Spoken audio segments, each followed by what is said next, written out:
पापा बहुत ही खुशी खुशी जा रहे थे, पर उन्हें समझ नहीं आ रही थी कि वो खुश क्यों हैं। तो वो समझ जाते हैं और कहते हैं, मैं सपना देख रहा हूँ। पापा को आवाज आती है, यिप यिप यिप। तो पापा कहते हैं, ये किसका कुत्ता भौंक रहा है?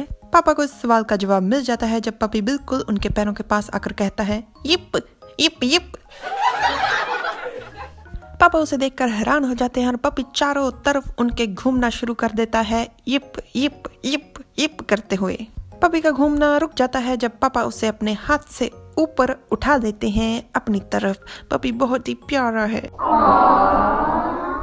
पापा पपी को देखते हुए कहते हैं, ऐसा लगता है ये छोटी सी चीज मैंने पहले कहीं देखी है, मैं इसे जानता हूँ। पापा अपनी उंगली के साथ पपी के पेट, गाल, कोई जगह नहीं छोड़ते जहाँ पर वो उसे सहरा कर नहीं देखते। और अचानक से उनके दिमाग में आता है एक विचार, मुझे कुछ भी ठीक नहीं लग रहा, मेरा दिल कर रहा है कि मैं इसे कस कर चिमटी काट दूं। पापा को दोबारा से अजीब लगता है जब उन्हें आवाज आती है, उर्र।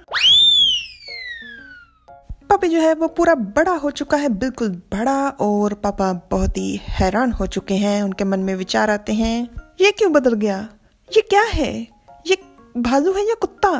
वो छोटी सी चीज इसमें बदल गई। और पपी अपने बड़े बड़े दांत फाड़ फाड़ कर हंस रहा था। इस हंसी को देखकर पापा की नींद अचानक से खुल जाती है। वो जग जाते हैं रात को। पापा बहुत ज्यादा घबराए हुए हैं और वो खुद से पूछते हैं, क्या जो अभी मैंने देखा वो सपना था?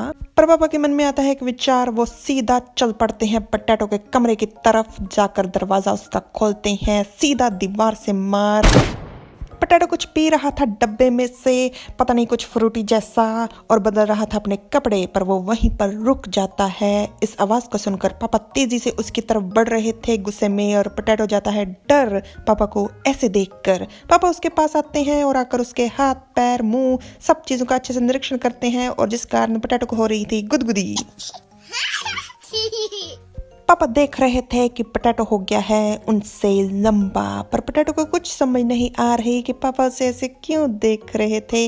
पोटैटो के हाथ में जो डब्बा था, पापा उस हाथ को थप्पड़ मारते जिस कारण डब्बा गिर जाता है। पापा गुस्से में है क्योंकि पोटैटो उनसे लंबा क्यों हो गया। पोटैटो का डब्बा जमीन पर गिर जाता है। पोटैटो उस डब्बे को फिर से उठाता है और दोबारा से पीना शुरू कर देता है। और पापा कुछ पी रहे थे, शायद दूध, और साथ में उनके पास था 5 किलो का डंबल। वो कर रहे थे कसरत, पर गुस्से में वो मन में पोटैटो की तरफ देखते हुए कहते हैं, ये पहले से ही बड़े कुत्ते में बदल चुका है।